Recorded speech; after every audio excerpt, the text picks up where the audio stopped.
I became aware that there was a blacklist which was run by someone from Syracuse, New York, or Rochester, wherever. And everyone had to kowtow to this, had to be, you know.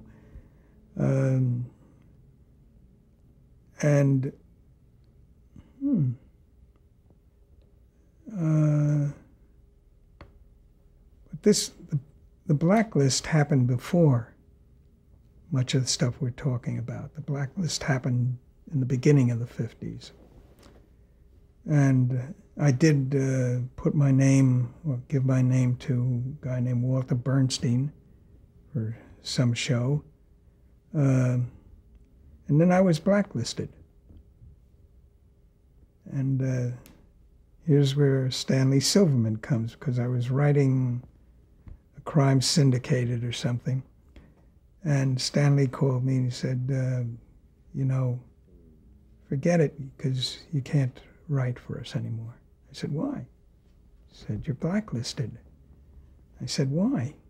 He said, well, you've been named as a communist. And about 3 weeks later, I got a call from Stanley Silverman again. And he said, how's the show coming? I said, what show? He said, well, the one you're writing for us. I said, well, don't you remember? We had this conversation. I was told I was black. He said, oh, that was another Paul Monash.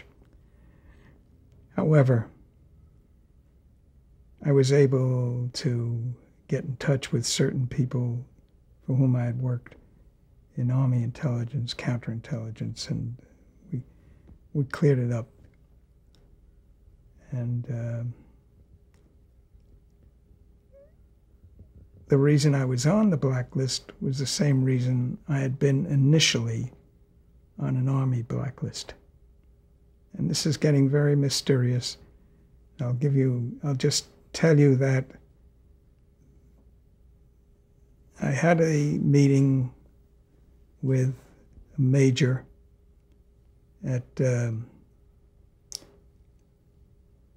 Fort Monmouth, and I knew I was being observed, and I confronted him, and he asked me a whole bunch of questions, and after quite a long, long interview, I was transferred to his outfit. And that happened to be Army intelligence and later counterintelligence. So part of the reason I was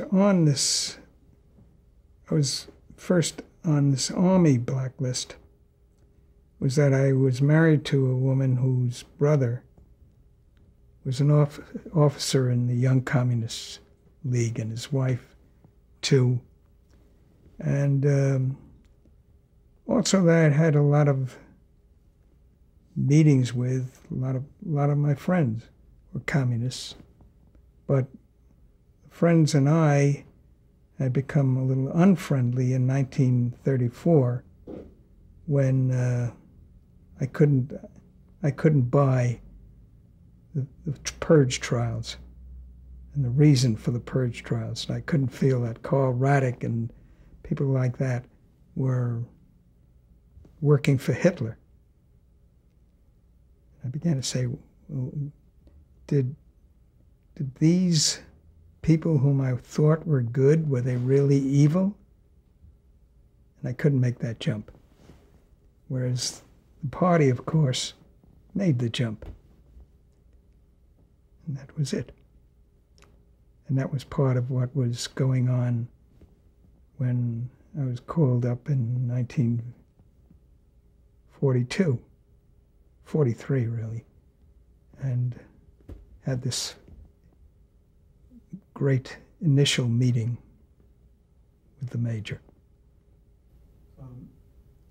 But was the blacklist in the early 50s a scary time? Did you see others that you knew, other colleagues affected by this, or lost work? I saw a couple people whose work was affected, yes. But and as I said, I did get involved with lending my name to Walter Bernstein for this one particular episode. I could understand what was happening to these people,